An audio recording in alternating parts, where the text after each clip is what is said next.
صاحب میری امی بہت پریشان ہے، میرے بھائی کی جاب نہیں ہے، وہ بہت زیادہ پریشان ہے، اور میری امی دوسرے گھر میں رہتی ہیں، اور حضرت صاحب میں اپنے بیٹے کی میرا بیٹا ملک سے باہر ہے، وہ پاس ہو گیا، پر میں چاہتی ہوں کہ وہ وہاں اچھی سے نوکری مل جائے۔ آپ کا میں سارے جو ہیں سورہ کوثر وغیرہ کو پڑھتی ہوں، اور میں اپنی بیٹی کی شادی کے لیے بھی چاہتی ہوں، اس کی ایج ہو گئی ہے کہ اس کی شادی ٹائم سے ہو جائے۔ میں آپ کا بہت احترام کرتی ہوں، بہت آپ کے دل سے عزت کرتی ہوں، آپ کے لیے بہت دعا کرتی ہوں، میں بہت خواہش تھی آپ سے بات ہو جائے۔ آپ میری بات کو سن رہے ہیں نا؟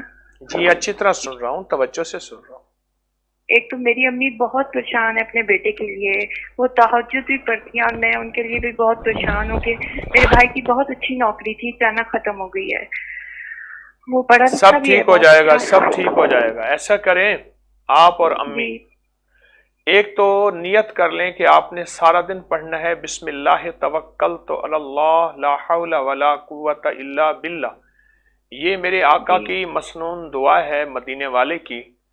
اس کو جی جی وضو بے وضو بہت پڑھیں، اور بہت زیادہ پڑھیں، حد سے زیادہ پڑھیں، اور پورے یقین اعتماد سے پڑھیں، ہر حالت میں جی جی پڑھیں۔ لیکن خواتین کا مزاج ہے ایک تسبیح وظیفہ چھوڑ دوسرا، دوسرا چھوڑ تیسرا، ایسا نہ کیجیے گا۔